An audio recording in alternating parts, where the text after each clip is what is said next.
Hello students, आज हम revision part 2 कक्षा 9वीं के भूमिति के लिए कक्षा के 8वीं के गणित में जो भूमिति के भाग के महत्वपूर्ण हिस्से हैं वह हम देख रहे हैं। यह वीडियो उस रिवीजन पार्ट का दूसरा भाग है। पहले पार्ट में हम करीब 14 प्रकार के सूत्र, प्रमेय, परिभाषाएं आकृति के साथ समझ चुके हैं। अब अगला भाग हम 15वां देखते हैं, जिसमें दिया है त्रिभुजों की सर्वांग समता की कसौटियाँ। रिवीजन पार्ट 2 है। हेडिंग हमारा 15वें का है कि त्रिभुजों की सर्वांग समता की कसौटियाँ। त्रिभुज, कोई भी दो त्रिभुज सर्वांग सम करना है तो आप जानते हैं कि त्रिभुज में 3 भुजाएं और 3 कोण होते हैं।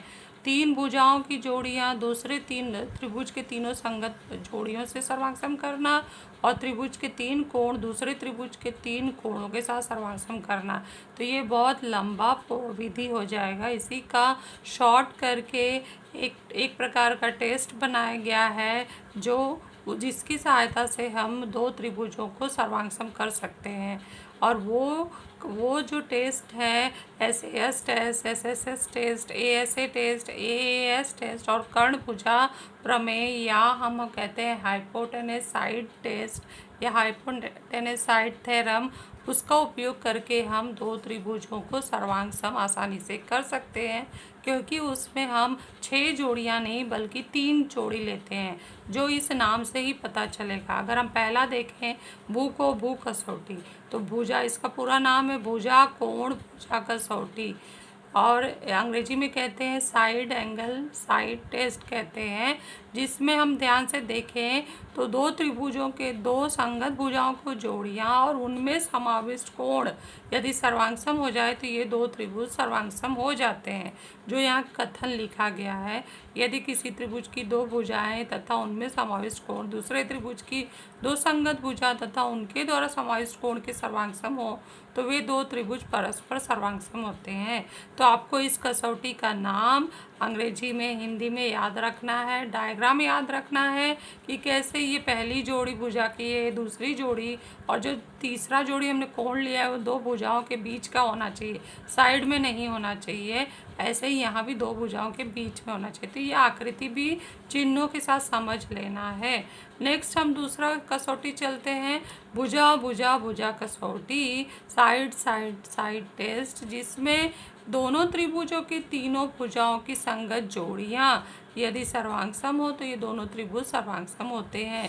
पहली जोड़ी को हमने सिंगल लाइन, दूसरी जोड़ी को डबल लाइन और तीसरी जोड़ी को इस तरह से चिन्ह से दर्शाया। चिन्हों से ही हमें पता चलता है समान चिन्ह वाले जो भुजा हैं वो सर्वांगसम है। तो इसके आधार पे हमने ये देख लिया कि ये दो त्रिभुज सर्वांगसम हो गए। कौन सी कसौटी से? भू कसौटी से। तीसरा कसौटी देख रहे हैं को कसौटी, एंगल साइड एंगल टेस्ट या कोण भुजा कोण कसौटी। यहाँ नाम से ही पता चल रहा है दो त्रिभुजों के संगत कोणों की दो जोड़ियाँ हैं और जोड़ी भुजा की एक ही जोड़ी है, लेकिन वो दो कोणों के बीच में है। ये ध्यान देना। जैसे यहाँ पर हमने दिखा था दो भुजाओं के बीच में कोण लिया था, वैसे ही ठीक उसका उल्टा ये कसौटी बना है, दो कोणों के बीच में एक भुजा लिया है। तो यहाँ हम आकृति से समझ सकते हैं कि सिंगल लाइन का जो चिन्ह बना है कोण का वो एक जोड़ी हो गया सर्वांगसम, ये दूसरा जोड़ी हो गया डबल चिन्ह लगा हुआ है, और इन दो कोणों के बीच में ये भुजा इस संगत भुजा के साथ सर्वांगसम है। तो इस तरह से हमारा को कसौटी तैयार हो गया है। यदि किसी त्रिभुज के दो कोण उसमें समाविष्ट भुजा दूसरे त्रिभुज के दो संगत कोण तथा उसमें समाविष्ट भुजा से सर्वांगसम हो तो त्रिभुज परस्पर को कसौटी से सर्वांगसम होते हैं। अगला चौथा कसौटी है को भू कसौटी या भू को कसौटी कहते हैं। भुजा कोण कोण कसौटी या कोण कोण भुजा कसौटी, अंग्रेजी में इसको एंगल साइड टेस्ट कहते हैं।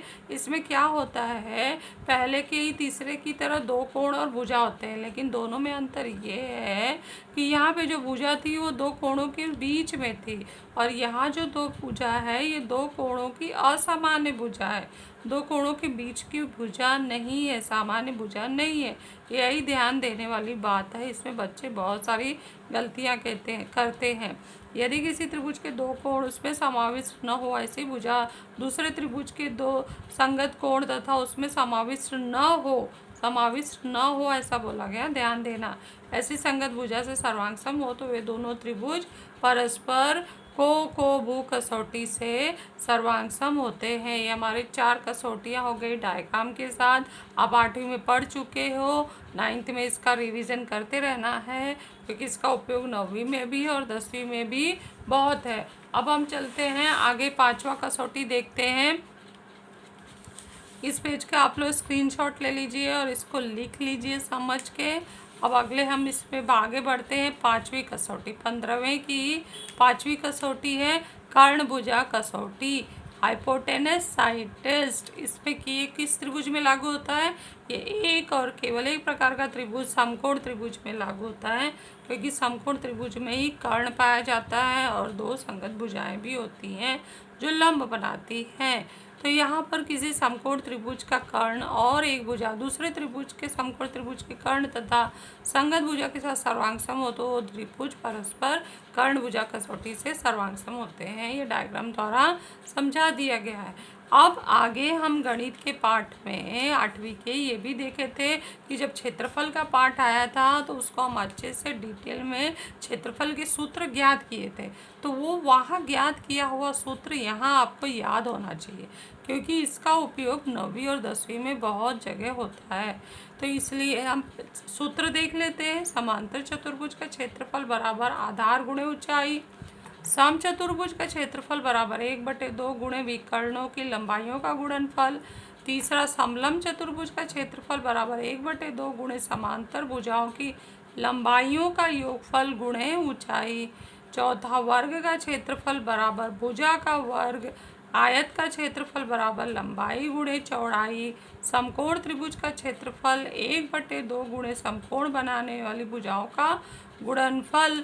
त्रिभुज का क्षेत्रफल जब लंब दिया हो तो 1/2 गुणे आधार गुणे ऊंचाई, और त्रिभुज का क्षेत्रफल जब लंब न दिया हो और उसके बदले पे त्रिभुज की तीनों भुजाओं की लंबाइयाँ मान ले ABC स्मॉल लेटर में दिया गया हो तो उस तीनों भुजाओं के योगफल अर्थात परिमिति का आधा करके अर्ध परिमिति जिसे एस अक्षर द्वारा दर्शाया गया वो ज्ञात करते हैं। और इस एस का उपयोग हैरो के सूत्रों में उपयोग करते हैं, जिसमें करनी के अंदर वर्गमूल के अंदर वो सूत्र लिखा गया है एस गुणे कोष्टक में S-A गुणे दूसरे कोष्टक में S-B गुणे तीसरे कोष्टक में S-C। ये सब आप लोग पढ़ चुके हैं, ये रिवाइज करते रहना है, याद करके मुझे सुनाते रहना है। वृत्त का क्षेत्रफल बराबर πr²।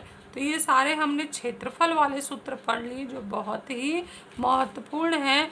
अब आगे हम चलते हैं पृष्ठफल तथा घनफल। ये पाठ 17वां है, जिस पे हमने घनाभ की आकृतियाँ, बेलन की आकृतियाँ, समघन की आकृतियाँ से कई कृतियों द्वारा हमने ये सूत्र समझा था। यहाँ पर मैं सूत्र पढ़ के बता देती हूँ। घनाभ का संपूर्ण पृष्ठफल बराबर होता है 2 कोष्टक में LB गुणे BH धन HL कोष्टक बंद, L फॉर लंबाई, B फॉर चौड़ाई और H फॉर ऊंचाई होता है। समघन का संपूर्ण पृष्ठफल होता है 6 गुणे भुजा का वर्ग, L मतलब भुजा की लंबाई। और कुछ इकाइयाँ मापन की है। 1 लीटर बराबर 1000 ml होता है। 1 लीटर बराबर 1000 घन सेमी भी होता है। तो इसलिए इनकी तुलना करके आखिरी में सूत्र मिलता है इन दोनों को मिला के कि 1 घन सेमी बराबर होता है 1 मिलीलीटर। तो धारिता के सवालों में या पात्र की क्षमता के सवालों में इन इकाइयों का उपयोग होता है। ये बहुत ही इम्पोर्टेंट है, इसे आप लोगों को ज़रूर याद रखना है। 9वीं 10वीं के सवालों में इसका उपयोग होता है। नेक्स्ट हम आगे चलते हैं। इसी 17वें पाठ में और भी सूत्र दिए गए हैं पृष्ठफल और घनफल में। हम पहला भाग चलते हैं। घनाभ का 6वां सूत्र दिया गया है। घनाभ का घनफल बराबर लंबाई गुणे चौड़ाई गुणे ऊंचाई। LBH, L फॉर लंबाई, B फॉर चौड़ाई, H फॉर ऊंचाई। समघन का घनफल होता है L3, भुजा का घन, L है भुजा की लंबाई। बेलन का वक्र पृष्ठफल होता है 2πRH, 2 गुणे पाई गुणे आर है त्रिज्या, h गुणे है ऊंचाई। बेलन का संपूर्ण पृष्ठफल है 2 गुणे पाई गुणे आर, कोष्टक में आर धन h। बेलन का घनफल बराबर होता है पाई आर स्क्वायर h। और इसके बाद हमने आयलर के सूत्र का कृति भी किया था। ये सब वीडियो आपको अगर कृति के साथ देखना है तो 8वीं के 17वें पार्ट का आप वीडियो देख सकते हैं। उसमें पूरे डिटेल में कृति के साथ आयलर का सूत्र का उपयोग करवाया गया है। तो F+V बराबर होता है E+2। यहाँ जहाँ F है पृष्ठों की संख्या है, V शीर्ष बिंदु की संख्या है, E कोर की संख्या है।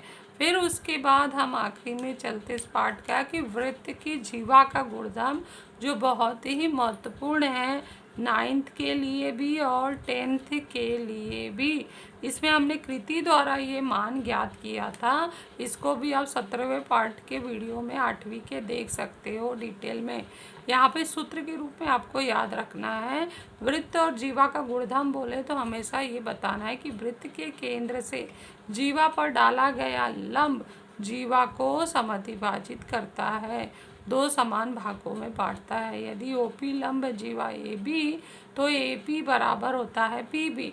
नेक्स्ट, वृत्त की जीवा का गुणधर्म दूसरा भाग, ये पहला भाग था, ये दूसरा भाग, कि वृत्त के केंद्र और जीवा के मध्य बिंदु, तुम्हें यहाँ पर केंद्र दिया है, जीवा भी दिया है, जीवा का मध्य बिंदु भी दिया है, तो केंद्र और मध्य बिंदु मिला देते हैं तो वह जो रेख है ना उस जीवा पर लंब हो जाती है। मिलाने वाली रेखाखंड जीवा पर लंब होती है। यदि बिंदु आर जीवा पी क्यू का मध्य बिंदु है तो पी आर बराबर है आर क्यू ऐसा हो तो जो हमने ओ आर मिलाया है वो कैसे होगा, लंब होगा जीवा पी क्यू पर। तो आपको ये कथन और आकृति अच्छे से समझ के लिख लेना है और याद भी करके मुझे सुनाना है। अब हम नेक्स्ट आखिरी भाग पे चलते हैं, पार्ट 17वें का, वृत्त की जीवा और उसके संगत चाप के साथ क्या क्या संबंध थे।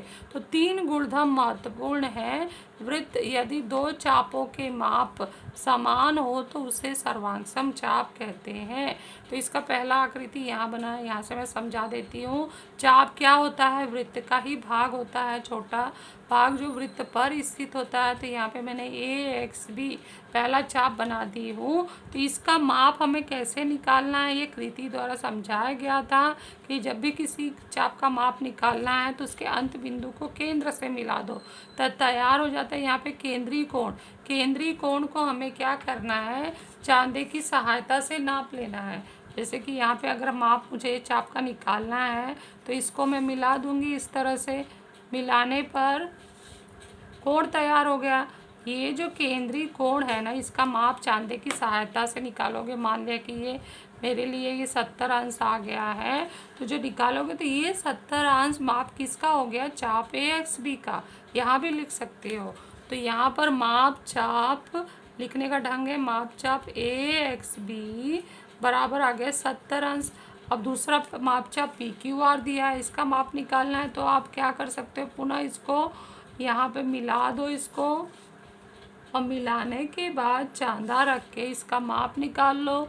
अगर इसका माप 70 अंश आ जाता है, जैसे मैं यहाँ लिख लेती हूँ कि माप चाप PQR, लिखने का ढंग देखो कैसे लिखा जा रहा है।